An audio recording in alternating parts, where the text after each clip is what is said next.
d'horreur. D'ailleurs, après, elle a redemandé, hein, parce qu'elle n'a pas voulu du Christ. Elle veut son calice d'horreur. À cause de tout ce qui est, voilà, de toute cette âme qui veut pas s'humilier devant Dieu. Voilà. Alors que toute la clé est là, la clé du bonheur est là. Et après, il y a d'autres choses, mais c'est la porte. C'est l'humiliation. L'humilité, mais aussi l'humiliation. Je le répète, l'humiliation devant Dieu. Moi, c'est vrai que j'ai cette capacité. J'ai déjà entendu des personnes qui disent, moi, j'ai du mal à m'agenouiller. Moi, je me prosterne, quoi. Parce que, voilà, c'est quelque chose de... C'est pas pour... pour moi, c'est même normal, quoi. C'est quand on regarde même dans l'Ancien Testament, combien de fois on voit les Hébreux se jeter aux pieds, se prosterner, etc. Ça reste dans la tradition biblique. Et donc on voit ce côté, voilà, cette sanctification, cette humiliation devant Dieu, qui n'est pas dégradante, je le répète. C'est chez les humains que c'est dégradant.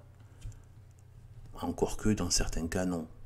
Devant un roi, s'il est dépositaire de quelque chose, on peut le saluer bien bas, bien évidemment.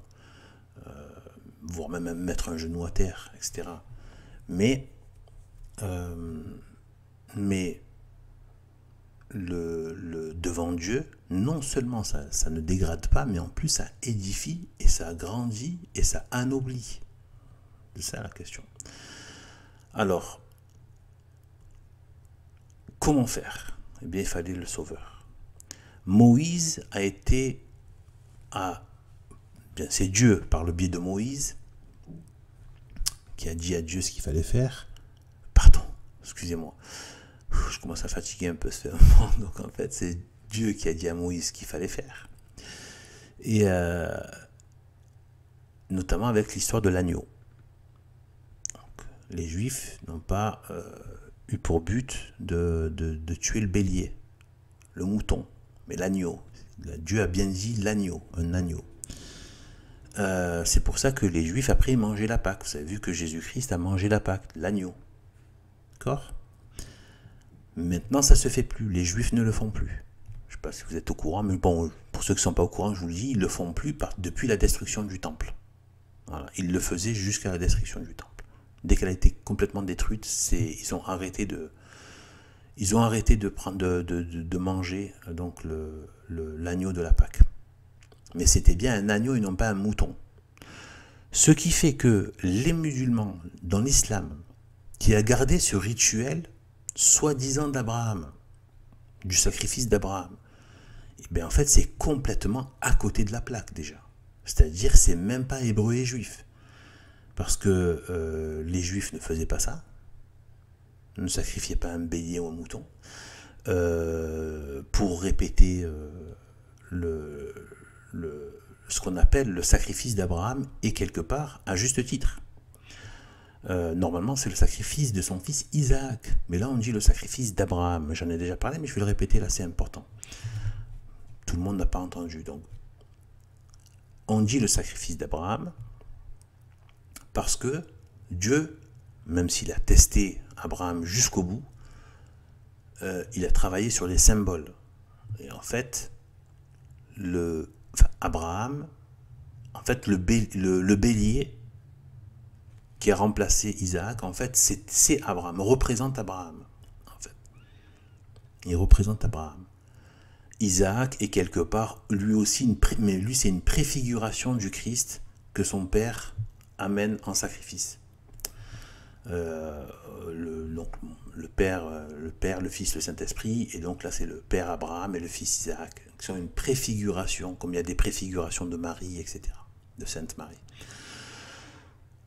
Eh bien, le sacrifice d'Abraham,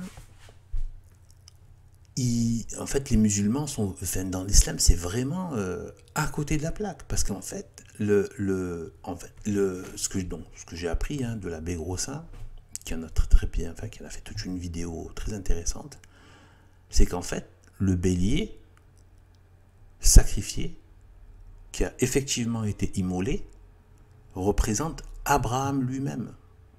Et c'est en fait l'homme du péché. C'est le vieil homme dont parle quelques, je sais pas combien de siècles et de siècles et de siècles plus tard, Saint Paul avec le christianisme. C'est le vieil homme. Le vieil homme. Et ceux qui veulent rester le vieil homme, c'est l'homme du péché. C'est l'homme qui n'a pas eu la rédemption. C'est l'homme qui n'a pas le salut de Dieu. Donc c'est le vieil homme. Le nouvel homme, c'est celui qui renaît, qui naît de nouveau avec le baptême dans le Christ. Et qui va il va recevoir la vie par le Christ. Par Dieu. C'est Dieu qui le sauve. Dieu demande un peu de coopération, dans le sens où tu dois le vouloir. Il ne va pas te sauver malgré toi. Il faut que tu vas rien faire, mais tu vas juste au moins te mettre en disposition de te dire oui, merci, c'est bon, je veux. Voilà. Après, on peut travailler, bien sûr, il faut travailler, mais avec les grâces de Dieu. Faut pas, nos travaux ne doivent pas être des sujets d'enorgueillissement. On ne peut pas s'enorgueillir. Même nos sacrifices, même nos pénitences, il faut qu'on remercie Dieu de pouvoir les faire. Et de demander à Dieu les forces de pouvoir les faire. Afin que quand on y arrive, eh bien, on rend gloire à Dieu.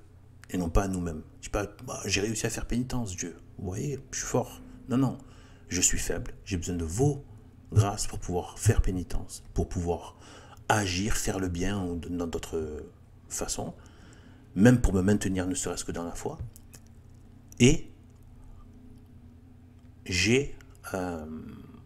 et une fois que j'ai bénéficié de vos grâces et que j'ai pas fait barrage, je les ai adoptés. Mon petit mérite, c'est de ne pas avoir fait barrage, d'avoir laissé la grâce travailler en moi, et avec la confiance, etc. Et du coup, grâce à vos grâces, eh bien, je suis bien. J'ai pu faire pénitence, j'ai pu augmenter mon état de grâce. Donc, c'est grâce à vous. Je vous rends gloire à vous, pas à moi-même. Vous voyez? Voilà. Et parce que sans vos grâces, ma coopération aurait été complètement stérile. Qu'est-ce qu'elle aurait donné? Rien. Voilà. Donc l'islam est complètement à côté de la plaque à ce niveau-là. Au niveau il continue à faire le sacrifice du mouton. Donc il continue un sacrifice de sang, que d'ailleurs, bon, pas pour les mêmes raisons, mais que pas du tout pour les mêmes raisons, mais que les chrétiens et les juifs ont arrêté. Bon, les juifs, c'est par rapport au fait qu'ils le font plus depuis la destruction du temple à Jérusalem, et les chrétiens parce que, et là on arrive au cœur du sujet, c'est-à-dire que Dieu a dit tous vos sacrifices ne me sont pas de bonne odeur maintenant. Je ne supporte plus ces sacrifices. J'ai pas les mots de tête, donc bon, grosso modo c'est ça. Il n'en veut plus. Mais vraiment, il n'en veut plus. Donc seul lui-même pouvait donner un sacrifice de bonne odeur, et en plus un sacrifice capable de réparer une faute infinie. Donc seul un Dieu qui est infini, il n'y en a qu'un seul qui est infini, pouvait réparer une faute qui a une conséquence infinie. Et donc il a donné son fils, et Jésus-Christ a arrêté justement ce sacrifice du sang, physique, matériel, de chair. Et il a fait passer dans les matières du pain et du vin pour le corps et le sang. Qu'on mange en plus, qu'on mange. Effectivement, on incorpore la vie divine en soi. Celui qui ne mange pas mon corps et ne boit pas mon sang n'ira pas au royaume de Dieu. Et il a arrêté le sacrifice de sang au niveau de chair humaine et animale.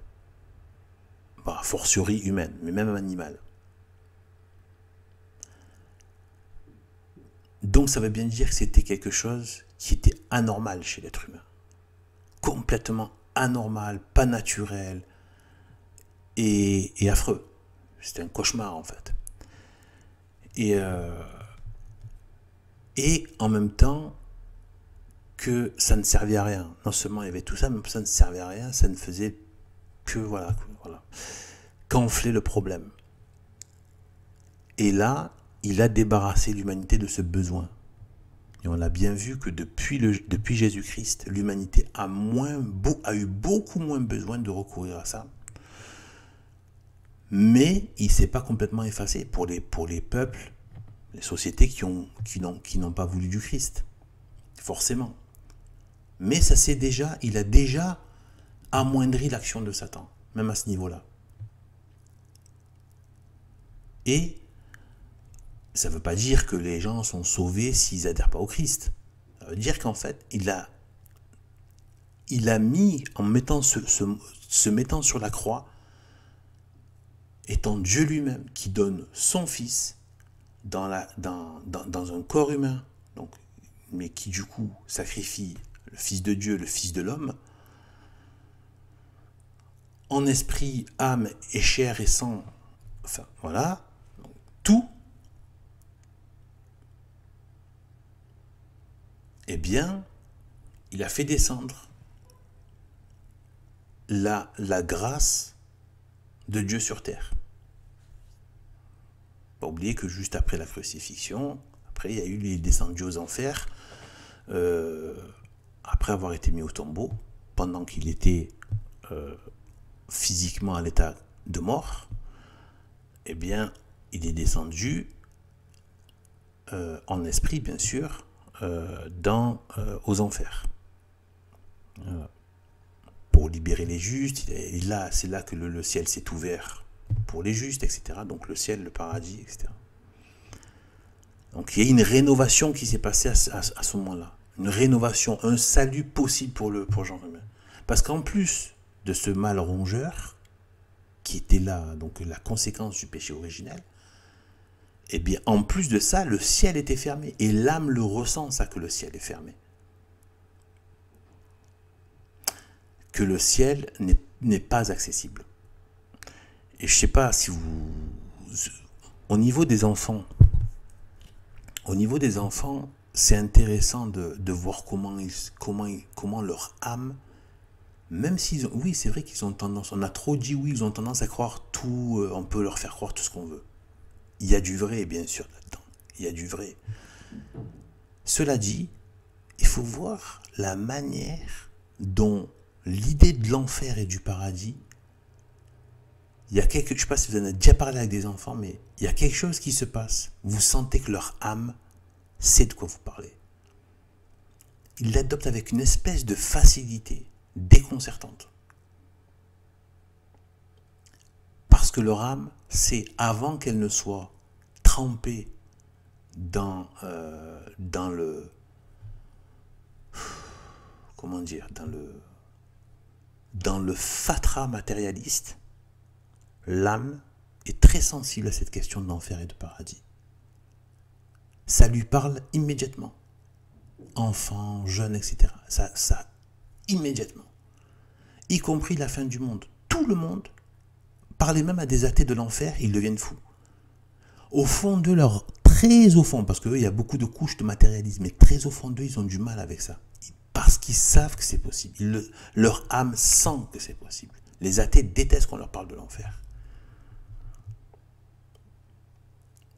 Même s'ils vont avoir l'air de prendre ça comme ça par-dessus l'épaule. Ils n'aiment pas. Surtout s'ils sont exposés à ces discours-là. Si ça dure pas longtemps, ils le passent vite comme ça. Mais si ça dure trop longtemps, ça les énerve. Parce que ils savent que c'est une possibilité. Si ça sortait complètement de l'entendement, voilà. Faut oublier que l'être humain on a une âme qui nous donne aussi la conscience de notre propre mort. Chose que n'ont pas, voilà, les animaux. Les animaux ne sont pas conscients. Ils vivent, ils ne sont pas conscients qu'un jour ils mourront. Voilà. Donc nous, on a cette conscience de la mort. Et on a ce côté, on a envie que la vie dure toujours. Donc on a ce goût de la vie éternelle qui est en nous. Et la peur de la mort n'est pas que la peur de la mort. Pourquoi il y a cette peur énorme de la mort?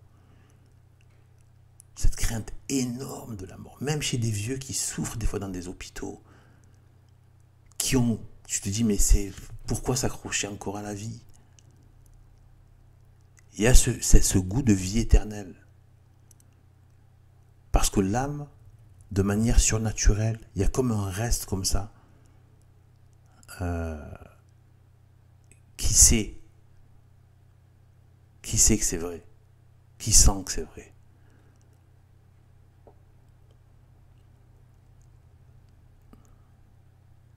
Alors, l'islam, donc, qui ont continué ce sacrifice, et qui en fait n'existait même pas, c'est-à-dire qu'après c'était l'agneau, et non pas un mouton, et ça fait une grande différence, parce que l'agneau c'est l'enfant qui est innocent, et qui n'est, et c'est-à-dire que c'est le nouveau-né, c'est l'agneau de Dieu, c'est pas que l'agneau de Dieu, voilà,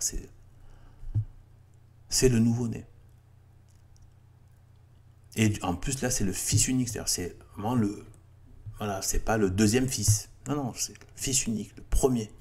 Il y a quelque chose de nouveau, de commencement, quelque chose de neuf, nouvelle vie. Donc, le sacrifice qu'on dit d'Abraham, d'ailleurs quelque part à juste titre, même c'est pas quelque part, c'est sûr, ça va directement dans la signification mystique, mystérieuse, qui est que Dieu a voulu voir, en fait, en anéantissant la volonté d'Abraham, sa volonté de chair, dans son fils, c'est-à-dire cet instinct de chair et de clan, de sang, etc., qui existe, hein, le côté tribal, le côté de sa famille, son sang, etc., sa chair, eh bien, alors qu'ils avaient déjà eu d'énormes problèmes pour avoir ce fils, ils ont désespéré, ils étaient vieux, etc., et donc, il a amené à sacrifier ça. Il fallait qu'il sacrifie cet homme de chair. Voilà. Qu'il s'anéantisse, qu'il l'anéantisse, qu'il s'anéantisse, qu'il participe à son anéantissement. Voilà. Mais Dieu lui a bien dit que tout seul, tout seul, est-ce qu'il aurait survécu à ça après? Non, il a fallu que Dieu lui donne une grâce. Et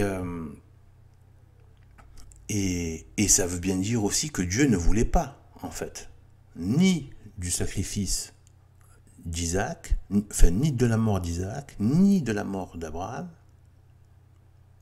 et quelque part, ni de la mort du bouc, enfin du bélier, du mouton, puisque là, ça a été fait juste parce que ça montrait, ça certifiait, ça donnait un acte symbolique fort de la mort d'Abraham, le vieil homme d'Abraham, qui va devenir, qui va renaître à partir de cet acte-là, qui a été jusqu'au bout du sacrifice et qui va pouvoir maintenant être le père des nouvelles nations dont nous sommes les héritiers, nous sommes les fils d'Abraham spirituels. Pas de sang, pas au niveau ethnique, mais nous sommes ses fils, donc c'est père d'une multitude donc, de nations et de peuples, mais en fait c'est une multitude d'âmes sur le plan spirituel. C'est ça que veut Dieu. Et alors, donc voilà, donc les musulmans continuent à faire un sacrifice de sang qui en plus n'avait pas pour objectif de faire un sacrifice de sang, enfin c'est... Voilà. Et en plus sur un animal qui est un mouton, qui est vieux, c'est le vieil homme, c'est pas l'agneau. Voilà. Et sachant que voilà, on sait tous que le mouton, ben voilà, le mouton c'est pas bon. Les gens n'aiment pas le mouton, c'est pas une viande qui est demandée. Le mouton, il y a un côté, un goût dérangeant, un goût fort. D'autant plus que bon, il y a en fait c'est même pas le mouton, c'est le bélier qu'ils prennent, enfin, que prennent dans l'islam, parce qu'en fait le mouton c'est un bélier castré en fait, tout simplement. Voilà. Et donc comme au niveau de l'activité hormonale c'est moins, du coup c'est beaucoup moins fort, eh bien le goût de la chair change et est moins fort aussi. Voilà. Mais donc là, voilà, pour en avoir déjà mangé, la viande de bélier, voilà, il y a un côté, voilà, faut aimer, quoi. Et en fait, voilà, ça, rien à voir avec d'autres viandes, quoi. Il y a un côté fort qui plaît pas, hein, en général, aux gens. Les gens demandent, c'est très rare, vous voyez des gens qui cherchent de la viande de mouton. Voilà. Donc voilà, donc c'est peut-être un signe que derrière, c'était le vieil homme voilà, qui avait d'une chair qu'il ne fallait plus mettre en avant. Vous voyez ce que je veux dire. Alors, ensuite, donc là par contre on a Moïse, ça c'est une préfiguration parce que Dieu fonctionne avec des préfigurations, avant de figurer il préfigure. Voilà, donc là c'est l'agneau. En plus oui, le bélier ne sauve personne. Il sauve même pas Isaac en fait. Parce qu'en fait Dieu aurait très bien pu lui dire bon merci ça va, j'ai vu que maintenant tu es prêt à le faire, tu allais planter le couteau dans la gorge de ton fils, ça y est, je sais. Il aurait très bien pu dire s'arrêter là. Là, c'était pour que Abraham tue, même dans la force symbolique du geste, le vieil homme. C'est lui qui l'a sacrifié, c'est lui qui l'a mis sur l'autel. Ce bélier, c'est lui. Alors, mais il sauve personne en fait. Il sauve pas un peuple, il sauve pas un groupe, il sauve personne. Ce bélier-là, il sauve personne. Alors que l'agneau de Moïse, le sang, il sauve parce que ils doivent mettre du sang sur les portes, etc. pour que les fléaux ne s'abattent pas sur les Juifs. Donc cet agneau sauve. C'était une préfiguration de l'agneau qui sauve le monde, voilà, de Jésus sauveur, de l'agneau qui sauve.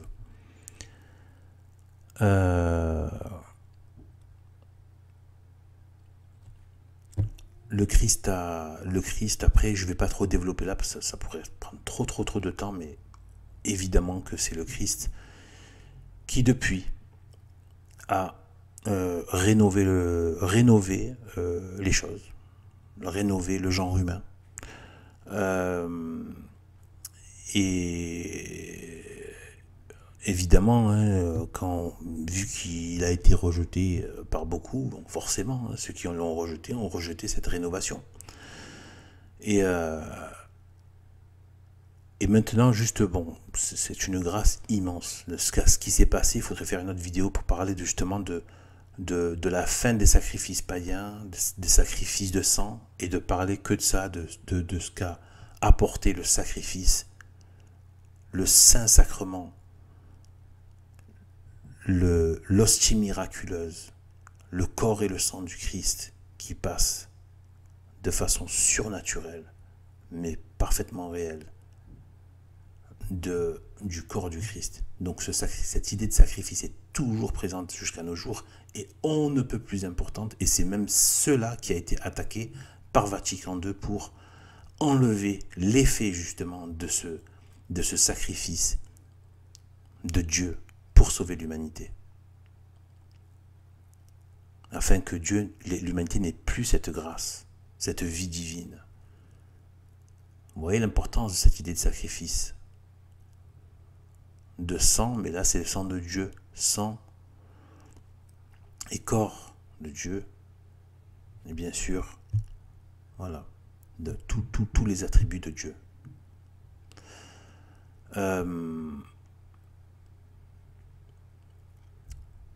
Enfin, toute la vie divine de Dieu. Quand je dis toute, bien sûr, c'est pas dans le sens infini, etc. C'est, voilà.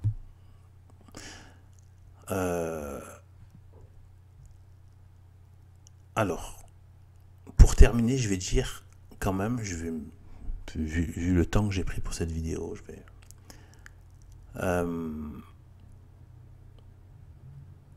eh bien, je vais parler juste un petit peu des sociétés qui ne sont pas chrétiennes, qui ne sont pas catholiques.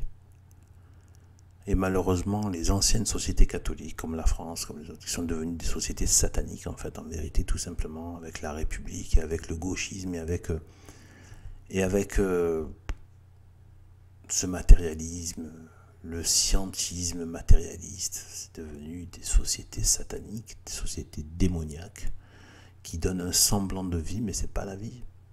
Même avec du confort matériel, on n'a rien à cirer. Moi en tout cas, après là je fais une parenthèse un peu...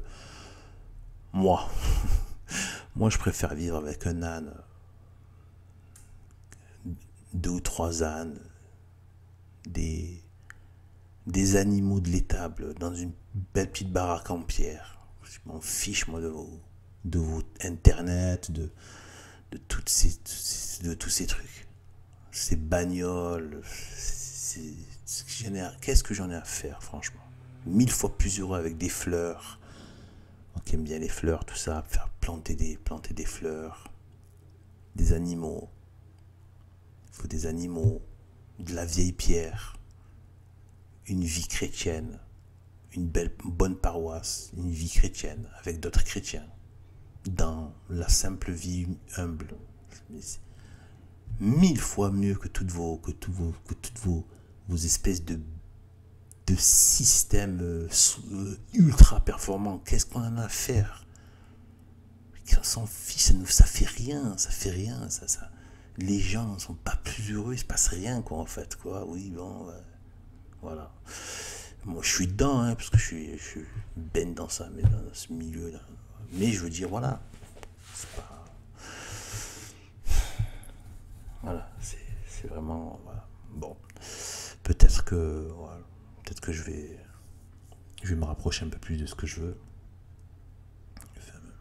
Voilà. Donc, ces sociétés, comment elles sont? Eh bien, en fait, le sacrifice humain, sous d'autres formes, réapparaît. Sous d'autres formes, réapparaît. On a vu les goulags, on a vu les génocides qui se sont passés. Immédiatement après, dans la haine de la société chrétienne, sont venues les décapitations, les guillotines, les goulags, les massacres de masse, les génocides. Et beaucoup d'enfants aussi ont souffert de cela. En ont pâti, en sont morts, ont été torturés, etc. Et que se passe-t-il, notamment aujourd'hui? Donc on a l'islam qui continue ce sacrifice de sang. On sait que les chiens et les chats peuvent être très maltraités dans le monde arabo-islamique. Voilà, on voit que c'est pareil dans le monde asiatique. C'est atroce. Ils prennent des chiens. J'ai déjà vu des vidéos, faut pas les voir ça, mais chien vivant jeté un chien vivant jeté dans de l'eau bouillante, quoi. Voilà. Pour le manger après, quoi. Voilà. Ils peuvent même pas essayer de faire un truc pour le tuer avant. Non. Vivant, quoi. C'est un truc de dingue. Ou de l'eau, de l'huile brûlante, quoi.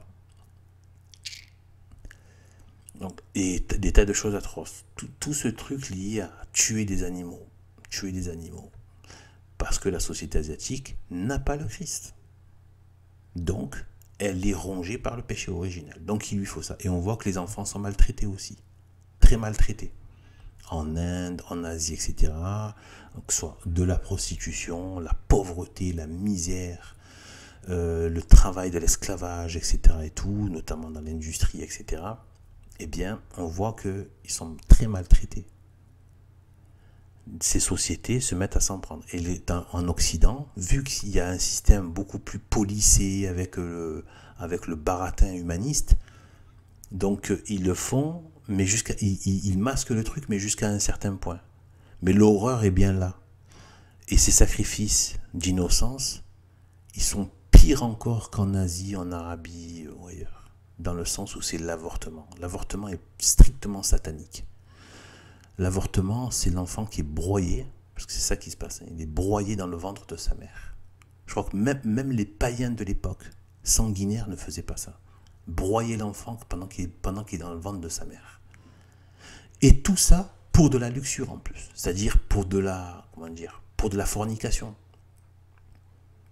En plus, c'est juste pour s'adonner à sa fornication sans conséquence, quoi. En fait, le degré de saloperie dépasse tout.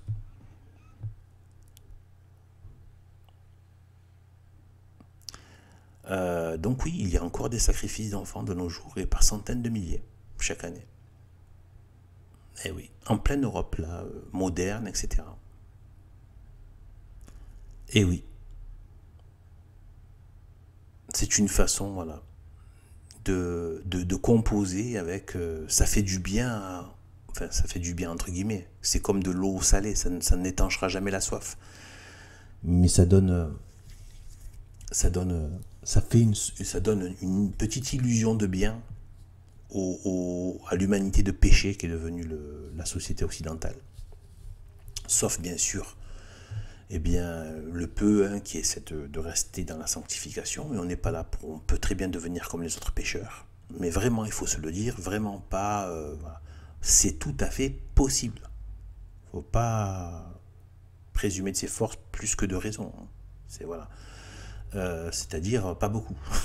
Puisque notre raison est faible, il ne faut pas présumer beaucoup. Voilà. Mais n'empêche que voilà, vaut mieux être dans une logique de sanctification comme on peut l'être en tant que chrétien, c'est d'être le plus tradit possible, que d'être complètement dans le péché, mais sans les sacrements, etc. Nous aussi on peut pécher, bien évidemment qu'on pêche. Mais au moins on peut se sanctifier, au moins on a l'humilité d'aller se sanctifier, d'avoir la connaissance, d'avoir laissé la connaissance pénétrer notre intelligence.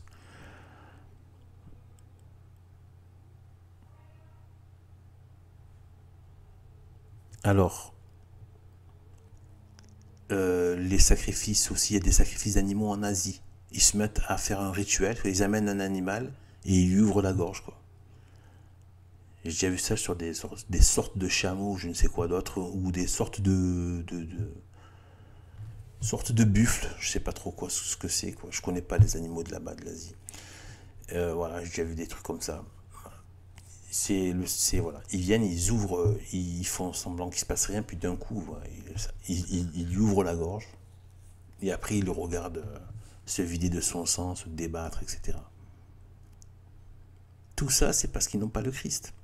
Toutes les sociétés chrétiennes, elles ont, au contraire, eu de la répugnance pour ça, une envie de préserver la vie, le plus possible, soit de l'enfance jusqu'à la vieillesse, et de préserver l'innocence, de la préserver, de garder la vie de l'innocence. Si c'est pas de la sainteté, ça, comment les gens peuvent passer à côté